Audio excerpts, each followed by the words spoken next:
엄마도 없는 집안 딸이 감히 우리 집안 며느리라고요? 예비 시어머니 최영희의 이 한마디에 고급 한정식 집이 얼어붙었습니다. 32살 박지은은 그저 평범한 광고회사 대리였고 어릴 적 어머니를 잃고 아버지 손에서 자란 것뿐인데 상견례 자리에서 이런 모욕을 당해야 했습니다. 시어머니도 없는데 누가 며느리 교육을 시켜요? 가정교육도 못 받은 애를 우리 집에 들일 순 없죠. 최영희는 비웃으며 자리를 박차고 일어났습니다. 그런데 다음 날 예비 시아버지 한석진이 근무하는 회사에 국내 10대 재벌 태중그룹 회장이 전격 방문했고 회장실 문이 열리는 순간 모든 것이 뒤집어졌습니다. 더 충격적인 건 그 회장이 바로 지은의 검소한 아버지 박태준이었다는 사실입니다. 엄마 없다고 무시당한 딸의 아버지는 어떤 복수를 했을까요? 지금부터 이 사연 시작합니다. 사연 시작 전에 구독 버튼을 눌러주시고 어디서 듣고 계신지 댓글에 남겨주시면 행운 가득한 기운을 전달해 드립니다. 이 혼사는 없던 걸로 하겠습니다. 상견례 자리를 박차고 나가는 예비 시어머니의 차가운 목소리가 아직도 귀에 맴돕니다. 박지은은 그날 밤 작은 원룸 아파트 창가에 앉아 눈물을 흘렸습니다. 지은은 32살의 평범한 광고회사 마케팅팀 대리였습니다. 매일 아침 7시에 일어나 출근 준비를 하고 회사에서는 누구보다 성실하게 일했습니다. 동료들은 지은을 좋아했습니다. 항상 밝은 미소로 사람들을 대했고 어려운 일이 있으면 먼저 나서서 도왔으니까요. 하지만 지은에게는 남들과 다른 점이 하나 있었습니다. 바로 어머니가 안 계신다는 것이었습니다. 지은이 6살 때 어머니는 교통사고로 세상을 떠나셨습니다. 그 뒤로 지은은 아버지 박태준과 단둘이 살아왔습니다. 아버지는 작은 공장을 운영하시는 분이었습니다. 겉으로 보기엔 평범한 중소기업 사장님이셨죠. 늘 검소한 옷을 입으시고 화려한 것과는 거리가 멀었습니다. 지은도 그런 아버지를 닮아 검소하게 자랐습니다. 지은아, 아침 먹고 가렴. 아버지는 매일 아침 지은을 위해 식사를 준비하셨습니다. 서투른 손길이었지만 그 안에는 아버지의 사랑이 가득 담겨 있었습니다. 지은은 그런 아버지가 고마웠고 존경했습니다. 회사 생활은 바빴지만 지은은 불평하지 않았습니다. 오히려 일하는 게 즐거웠습니다. 특히 최근 몇 달은 더욱 행복했습니다. 바로 한지훈을 만났기 때문입니다.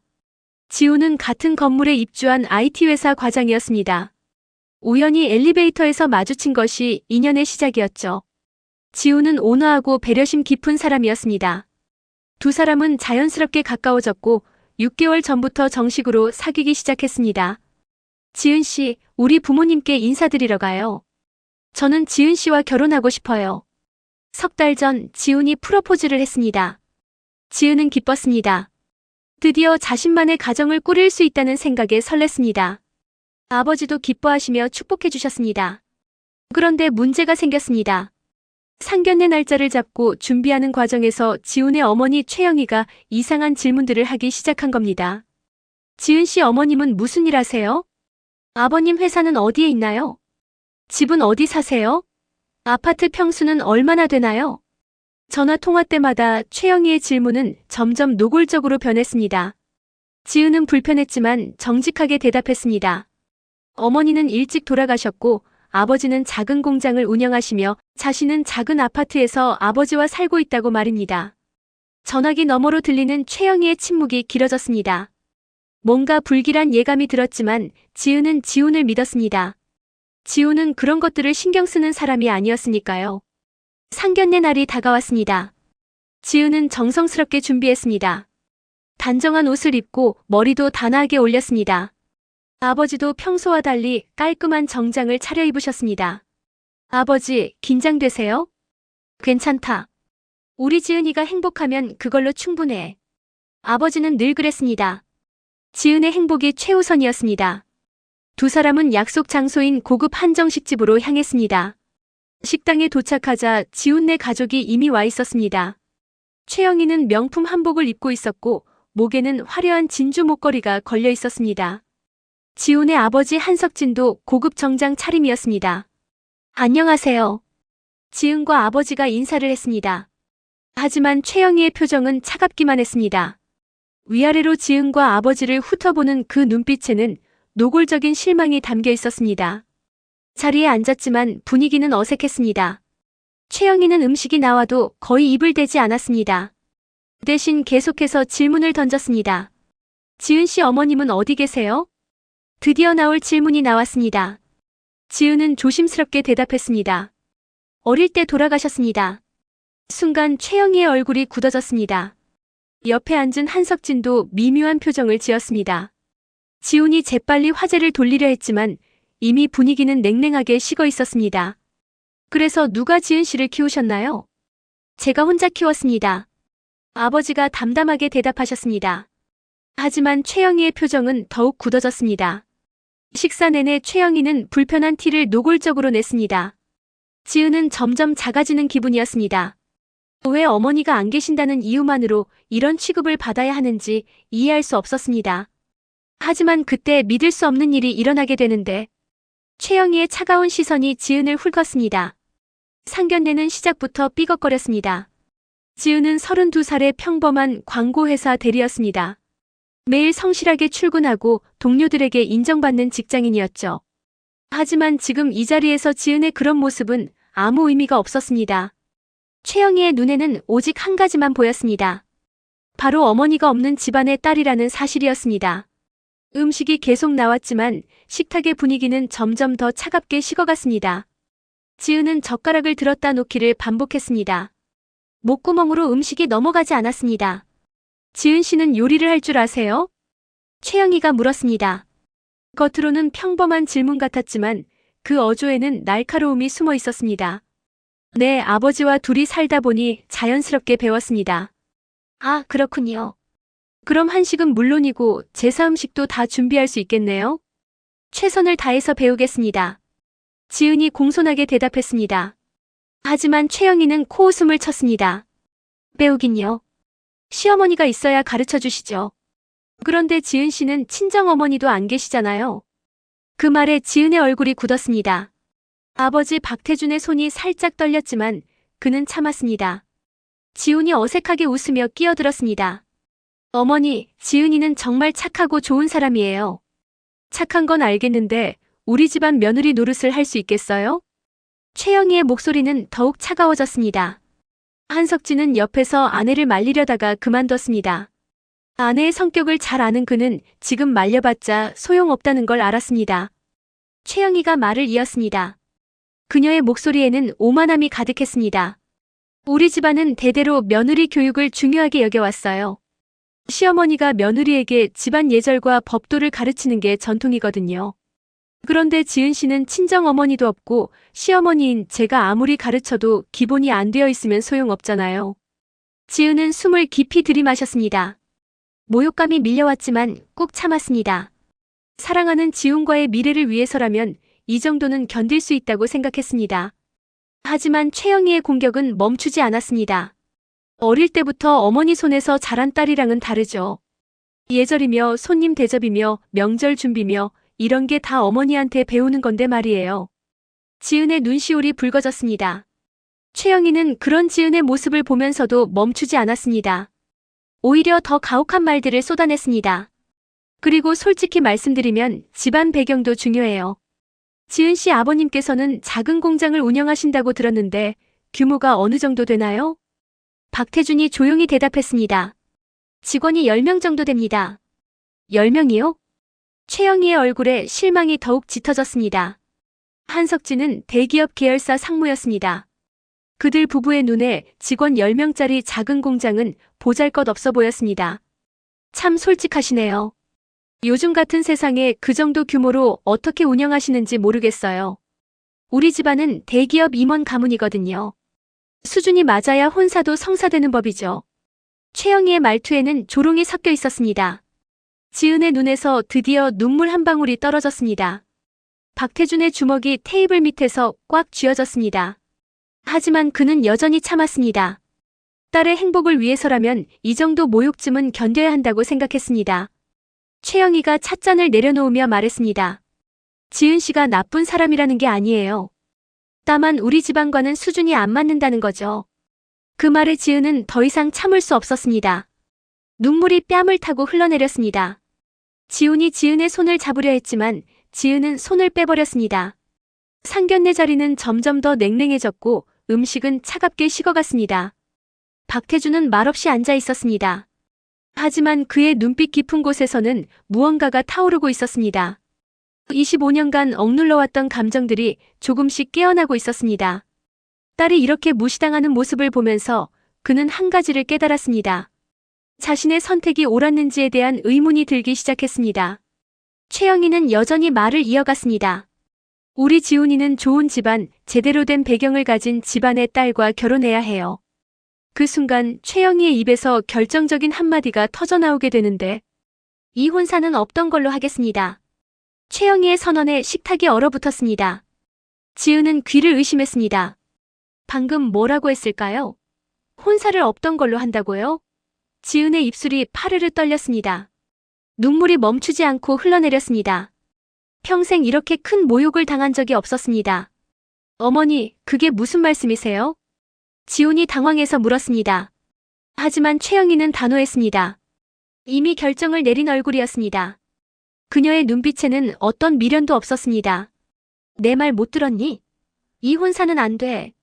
우리 지훈이는 제대로 된 집안의 딸과 결혼해야 한다고 했잖아. 최영희가 말을 이었습니다. 그녀의 목소리는 차갑고 단호했습니다. 시어머니도 없는 며느리는 버릇이 없어요.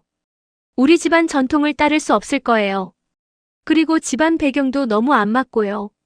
직원 10명짜리 공장이라니 말이 되나요? 지은은 숨을 제대로 쉴 수 없었습니다. 가슴이 답답했습니다. 어머니가 없다는 것, 가난한 집안 출신이라는 것, 그것이 사람의 가치를 결정하는 기준이 될 수 있단 말인가요? 지은은 평생 성실하게 살아왔습니다. 누구에게나 친절했고 최선을 다했습니다. 그런데 그 모든 것이 어머니가 없다는 이유 하나로 무시당하고 있었습니다. 어머니를 이해해주세요. 우리 입장도 생각해야죠. 최영희가 마치 자신이 피해자인 것처럼 말했습니다. 지은은 고개를 들어 지훈을 바라봤습니다. 지훈과 눈이 마주쳤습니다. 지훈의 눈빛에는 미안함과 괴로움이 담겨 있었습니다. 하지만 그는 어머니를 설득하지 못했습니다. 그저 고개를 숙일 뿐이었습니다. 박태주는 조용히 앉아 있었습니다. 딸이 모욕당하는 모습을 지켜보는 것은 고문과 같았습니다. 하지만 그는 여전히 참았습니다. 딸이 사랑하는 사람과 결혼하길 원했기 때문입니다. 하지만 이제 그것도 불가능해 보였습니다. 최영희가 자리에서 일어났습니다. 한석진도 따라 일어났습니다. 지우는 망설이다가 결국 부모님을 따라 일어섰습니다. 지우는 그 모습을 멍하니 바라봤습니다. 사랑했던 사람이 자신을 버리고 가는 모습을 지켜보는 것은 너무나 고통스러웠습니다. 지훈 씨. 지은이 떨리는 목소리로 불렀습니다. 지훈은 고개를 돌렸습니다. 하지만 지은의 눈을 제대로 마주치지 못했습니다. 미안해요, 지은 씨. 정말 미안해요. 그게 지훈이 할 수 있는 전부였습니다. 최영희는 가방을 들고 식당 문으로 향했습니다. 나가면서 마지막으로 한마디를 던졌습니다. 이런 집안과 인연 맺을 뻔했네. 정말 다행이야. 그 말이 식당 안에 메아리 쳤습니다. 지은은 그 자리에 그대로 앉아 있었습니다. 몸이 움직이지 않았습니다. 주변 사람들의 시선이 느껴졌습니다.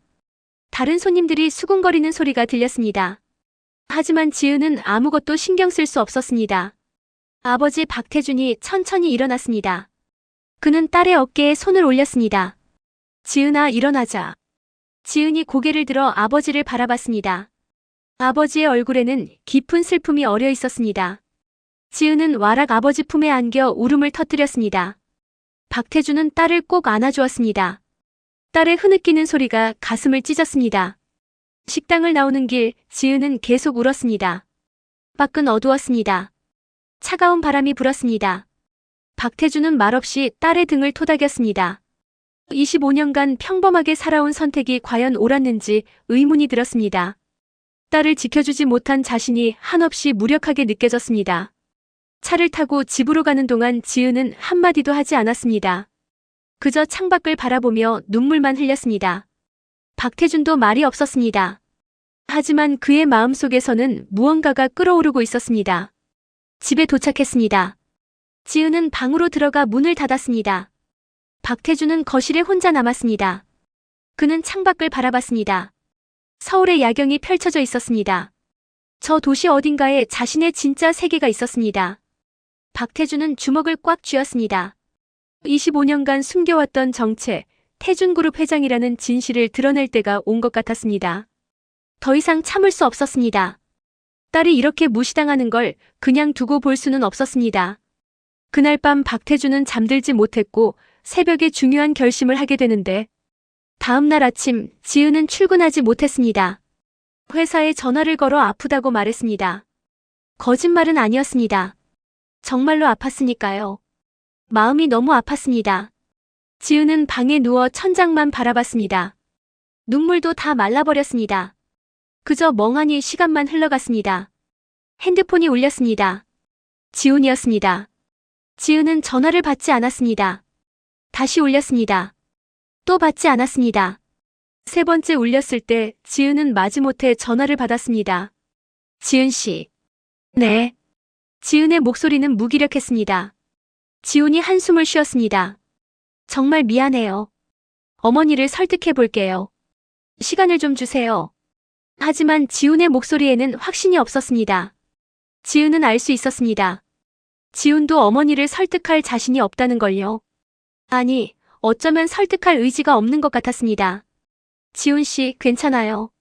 어머님 말씀이 맞아요. 무슨 소리예요? 어머니가 너무 심하셨어요. 아니에요. 저는 정말 어머니도 없고 가난한 집안 출신이잖아요. 지은이 담담하게 말했습니다.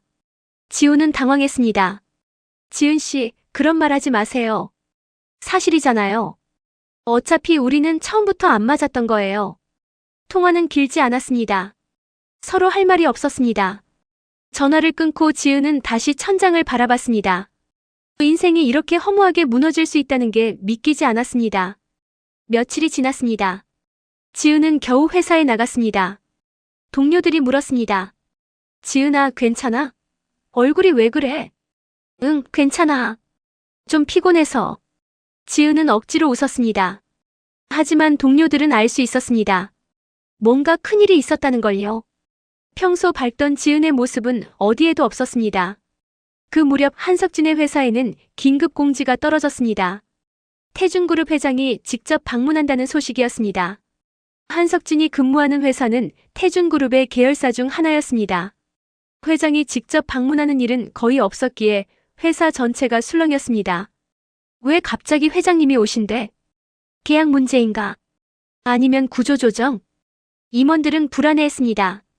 한석진도 마찬가지였습니다. 상무인 그로서는 회장의 방문이 부담스러웠습니다. 그는 서둘러 회의 자료를 준비했습니다. 집에서는 최영희가 여유롭게 차를 마시고 있었습니다. 그녀는 만족스러웠습니다. 지은네 같은 집안과 인연을 끊었으니까요. 이미 다른 혼처를 알아보고 있었습니다. 한 대기업 회장의 딸이 마음에 들었습니다. 명문가 출신에 미국 유학까지 다녀온 완벽한 스펙이었습니다. 여보, 회사 일은 잘 돼가고 있어요? 최영희가 남편에게 전화했습니다. 한석진이 긴장된 목소리로 대답했습니다. 오늘 태준그룹 회장님이 오신대요. 회장님이요? 왜요? 모르겠어요. 갑자기 방문 일정이 잡혔다고 하네요. 최영희는 별로 신경 쓰지 않았습니다. 남편 회사 일은 남편이 알아서 할 일이었으니까요. 그녀는 며느리 후보자 사진을 다시 꺼내 들었습니다. 완벽한 집안, 완벽한 스펙, 완벽한 외모. 이런 며느리라면 자랑스러울 것 같았습니다. 한편 박태준은 정장을 입고 있었습니다. 고급스러운 맞춤 정장이었습니다. 평소에는 절대 입지 않던 옷이었습니다. 거울을 보는 그의 얼굴에는 냉정함이 서려 있었습니다. 비서가 차를 대기시켰습니다. 고급 세단이 아파트 앞에 멈춰 섰습니다. 박태준이 차에 올랐습니다. 차가 출발했습니다. 목적지는 한석진이 근무하는 회사였습니다. 회사에 도착하자 임원들이 로비에서 대기하고 있었습니다. 한석진도 그중 한 명이었습니다. 그는 긴장한 얼굴로 서 있었습니다. 태준그룹 회장을 직접 볼 기회는 흔치 않았으니까요. 엘리베이터 문이 열렸습니다. 정장을 입은 남자가 나타났습니다. 임원들이 허리를 숙여 인사했습니다. 한석진도 고개를 숙였습니다. 그러다 고개를 들어 회장의 얼굴을 봤습니다. 순간 한석진의 얼굴이 창백하게 변했습니다. 눈앞에 서 있는 사람은 다름 아닌 박태준이었습니다. 지난주 상견례에서 만났던 작은 공장을 운영한다던 그 평범한 아버지가 바로 태준그룹 회장이었던 것입니다. 한석진의 입이 바짝 말랐고 그 순간 박태준의 차가운 눈빛과 마주치게 되는데 저번에 한석진이 떨리는 목소리로 말했습니다. 하지만 박태준은 그를 쳐다보지도 않았습니다. 마치 처음 보는 사람처럼 무표정한 얼굴로 회의실로 향했습니다. 한석진은 식은땀이 등을 타고 흘러내렸습니다. 다리가 후들거렸습니다. 회의실에 들어서자 임원들이 자리에 앉았습니다. 박태준이 상석에 앉았습니다. 그의 존재감은 압도적이었습니다. 평소 작은 아파트에서 검소한 옷을 입고 있던 그 모습은 어디에도 없었습니다. 지금 이 자리에 있는 사람은 국내 10대 재벌 총수 태준그룹 회장 박태준이었습니다. 오늘 이 자리는 여러분께 중요한 사항을 전달하기 위해 마련했습니다. 박태준의 목소리는 차갑고 단호했습니다. 임원들은 긴장한 표정으로 그를 바라봤습니다. 한석진은 손이 떨려서 펜을 제대로 잡을 수조차 없었습니다. 우리 그룹은 협력사와의 관계에서 가장 중요하게 여기는 가치가 있습니다. 바로 존중과 인격입니다. 박태준이 말을 이었습니다. 그의 눈빛은 날카로웠습니다. 사람을 돈으로 평가하거나 외적인 조건만으로 판단하는 행위는 우리 그룹의 철학과 맞지 않습니다. 특히 임원급 직원들의 가족이 그런 행동을 한다면 그것은 회사의 이미지에도 영향을 미칩니다. 그 말에 회의실이 조용해졌습니다. 무슨 의미인지 정확히 아는 사람은 한석진뿐이었습니다. 그는 얼굴이 하얗게 질렸습니다. 박태준이 자신을 겨냥하고 있다는 걸 알 수 있었습니다. 최근 우리 계열사 임원 가족 중 일부가 비윤리적인 행동을 했다는 보고를 받았습니다. 상견례 자리에서 상대방을 모욕하고 집안 배경을 이유로 사람을 깔보는 행위가 있었다고 합니다. 박태준의 말에 임원들이 서로를 쳐다봤습니다. 누구 이야기인지 궁금했습니다. 하지만 한석진은 고개를 들 수조차 없었습니다. 온몸이 얼어붙는 것 같았습니다. 그 가족은 상대방 딸이 어머니가 없다는 이유로 혼사를 일방적으로 파기했습니다. 또한 상대 아버지가 작은 사업을 한다는 이유로 무시하고 조롱했습니다. 회의실의 공기가 무거워졌습니다. 박태준의 목소리는 더욱 차가워졌습니다. 그런데 흥미로운 사실은 그 모욕당한 딸이 바로 제 딸이라는 겁니다. 그 말에 회의실이 술렁였습니다. 임원들이 놀란 표정으로 서로를 쳐다봤습니다. 한석진은 의자에서 일어날 힘조차 없었습니다. 머릿속이 하얗게 변했습니다. 박태준이 한석진을 똑바로 쳐다봤습니다. 그 눈빛은 얼음장처럼 차가웠습니다. 한석진 상무 맞습니까? 한석진이 떨리는 목소리로 대답했습니다. 죄송합니다, 회장님. 죄송하다고요? 무엇이 죄송합니까? 제 딸을 모욕한 것이 죄송합니까? 아니면 들킨 것이 죄송합니까? 박태준의 질문에 한석진은 아무 말도 할 수 없었습니다. 그저 고개를 숙인 채 땀을 흘릴 뿐이었습니다. 저는 25년간 제 딸을 평범하게 키웠습니다. 재벌 회장의 딸이라는 이유로 교만하게 자라지 않도록 겸손과 성실함을 배우도록 일부러 신분을 숨기고 살았습니다. 박태준의 목소리에는 깊은 슬픔이 묻어났습니다.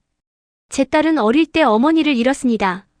하지만 그 아픔을 딛고 밝게 자랐습니다. 성실하게 일하고 남을 배려할 줄 아는 아이로 자랐습니다. 그런 제 딸이 상견례 자리에서 어머니가 없다는 이유로 모욕당했습니다. 임원들은 숨소리조차 내지 못했습니다. 박태준의 분노가 느껴졌습니다. 억제되어 있지만 그 밑바닥에는 엄청난 감정이 끓고 있었습니다. 한석진 상무, 당신 부인이 제 딸에게 한 말을 기억하십니까? 한석진은 대답할 수 없었습니다. 아내 최영희가 지은에게 했던 모욕적인 말들이 머릿속에 떠올랐습니다. 엄마 없는 집안 딸, 작은 공장 딸, 우리 집안 수준이 아니다.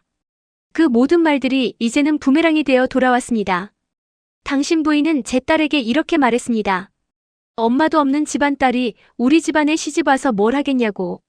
시어머니도 없는데 누가 며느리 교육을 시키냐고. 박태준이 한석진을 쏘아봤습니다. 그래서 묻겠습니다. 사람의 가치가 어머니의 유무로 결정됩니까? 집안 재산으로 결정됩니까? 한석진은 아무 대답도 할 수 없었습니다. 박태준이 자리에서 일어났습니다. 이번 건으로 저는 깨달았습니다. 사람들이 얼마나 쉽게 겉모습만으로 판단하는지를요. 박태준이 회의실 문으로 향했습니다. 나가기 전에 마지막으로 한마디를 던졌습니다. 한석진 상무, 당신과 당신 가족에 대한 조치는 인사팀을 통해 통보하겠습니다. 그 말을 남기고 박태준이 회의실을 나갔고 한석진은 그 자리에 주저앉게 되는데 회의가 끝나고 한석진은 비틀거리며 자기 사무실로 돌아왔습니다. 다리에 힘이 풀렸습니다. 책상에 앉자마자 머리를 감싸 쥐었습니다. 끝났습니다. 모든 게 끝났습니다. 태준그룹 회장의 딸을 모욕했다니요. 이보다 더 큰 실수는 없었습니다. 핸드폰이 울렸습니다. 아내 최영이었습니다. 평소 같으면 받지 않았을 텐데 지금은 받을 수밖에 없었습니다. 떨리는 손으로 전화를 받았습니다.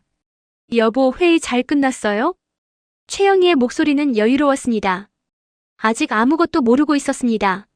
한석진은 입을 열었지만 목소리가 나오지 않았습니다. 여보, 왜 말이 없어요? 여보.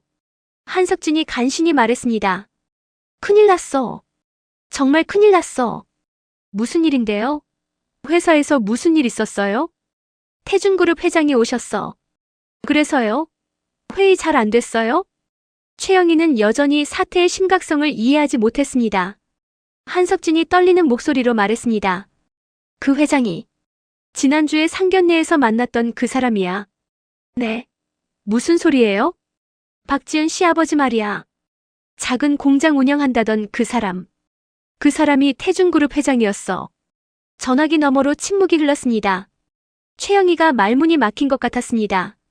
한참 후에야 그녀의 목소리가 들렸습니다. 그게 무슨 말도 안 되는 소리예요? 그 사람이 회장이라니. 사실이야. 오늘 회의에서 직접 말했어. 자기 딸이 상견례에서 모욕당했다고. 우리 가족이 자기 딸을 엄마 없다고, 가난하다고 무시했다고. 최영희의 얼굴이 하얗게 질렸습니다.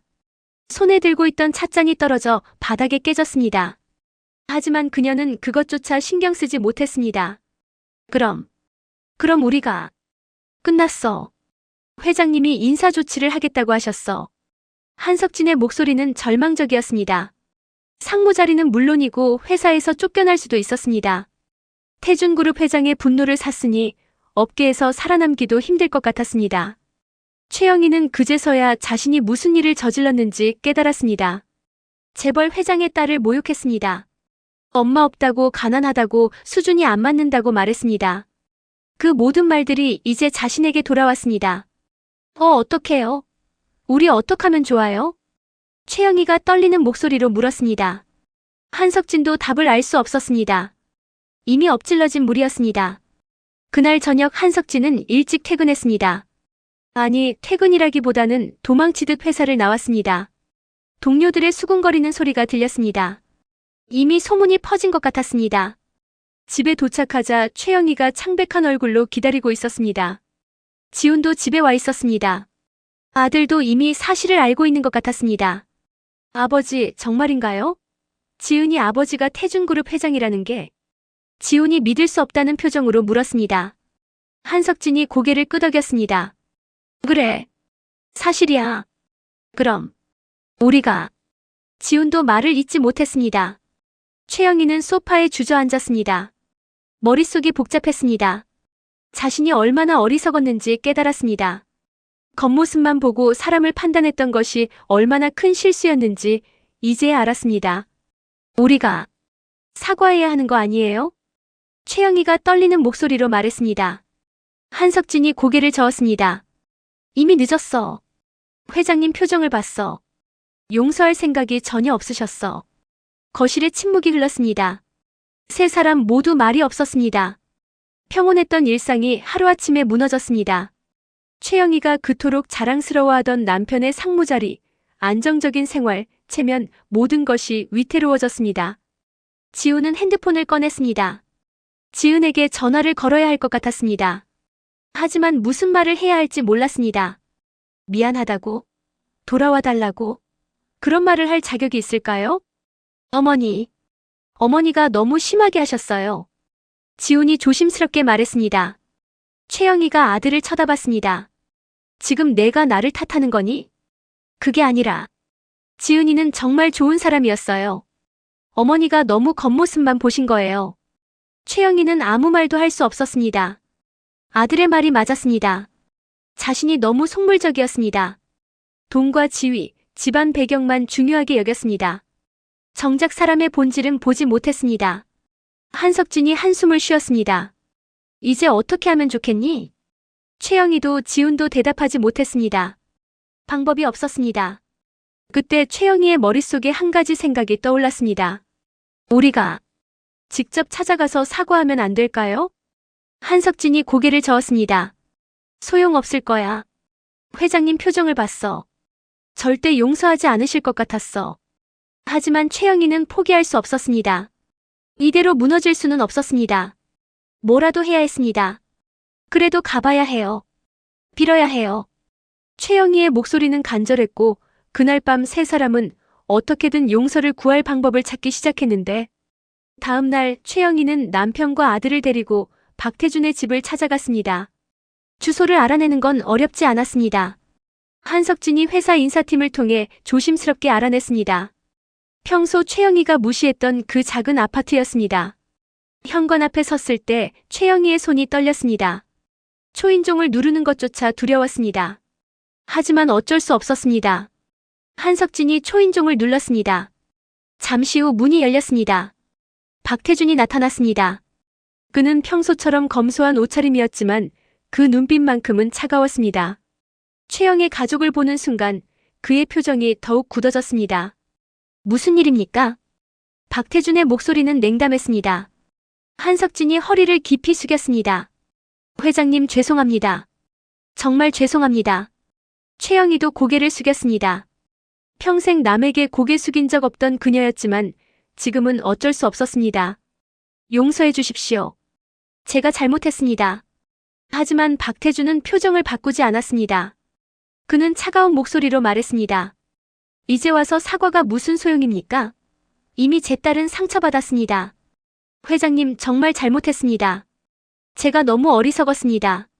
최영희가 떨리는 목소리로 말했습니다. 하지만 박태준은 꿈쩍도 하지 않았습니다. 당신은 제 딸에게 뭐라고 했습니까? 엄마도 없는 집안 딸이 우리 집안에 시집와서 뭘 하겠냐고 했죠? 최영희는 고개를 들 수 없었습니다. 자신이 했던 말들이 부메랑이 되어 돌아왔습니다. 시어머니도 없는데 누가 며느리 교육을 시키냐고도 했죠. 작은 공장 딸과는 수준이 안 맞는다고도 했습니다. 박태준이 하나하나 상기시켰습니다. 최영희의 얼굴은 창백해졌습니다. 제 딸은 6살 때 어머니를 잃었습니다. 교통사고였습니다. 그날 이후 저는 혼자서 딸을 키웠습니다. 박태준의 목소리에 감정이 실렸습니다. 제가 재벌 회장이었지만 딸만큼은 평범하게 키우고 싶었습니다. 돈과 권력이 아니라 진짜 중요한 가치를 배우길 원했습니다. 그래서 신분을 숨기고 살았습니다. 최영희는 눈물이 흘러내렸습니다. 자신이 얼마나 잘못했는지 깨달았습니다. 제 딸은 성실하게 자랐습니다. 남을 배려할 줄 알고 겸손하게 살아왔습니다. 그런 딸이 상견례 자리에서 어머니가 없다는 이유로 모욕당했습니다. 박태준이 최영희를 똑바로 쳐다봤습니다. 당신은 사람을 외적인 조건으로만 판단했습니다. 돈, 지위, 집안 배경. 그런 것들만 중요하게 여겼죠. 정작 사람의 본질은 보지 못했습니다. 최영희는 아무 말도 할 수 없었습니다. 박태준의 말이 모두 사실이었으니까요. 회장님 정말 죄송합니다. 용서해 주십시오. 한석진이 다시 한번 고개를 숙였습니다. 하지만 박태준은 단호했습니다. 용서는 제가 할 수 있는 게 아닙니다. 상처받은 건 제 딸이니까요. 그때 안쪽에서 지은이 나타났습니다. 지훈과 눈이 마주쳤습니다. 지은의 얼굴은 여전히 헬쑥했습니다. 지훈이 입을 열었습니다. 지은아. 하지만 지은은 차갑게 돌아섰습니다. 지훈의 목소리를 듣는 것조차 싫었습니다.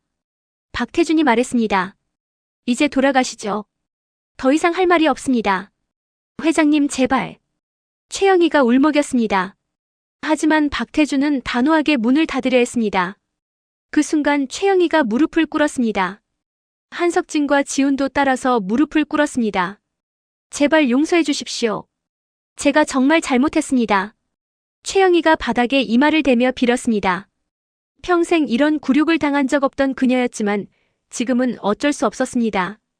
박태준은 그들을 내려다봤습니다. 그의 눈빛에는 연민도 동정도 없었습니다. 다만 차가운 실망만이 담겨 있었습니다.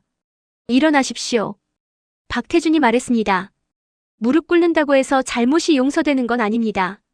당신들은 제 딸에게 씻을 수 없는 상처를 주었습니다. 최영희는 고개를 들었습니다.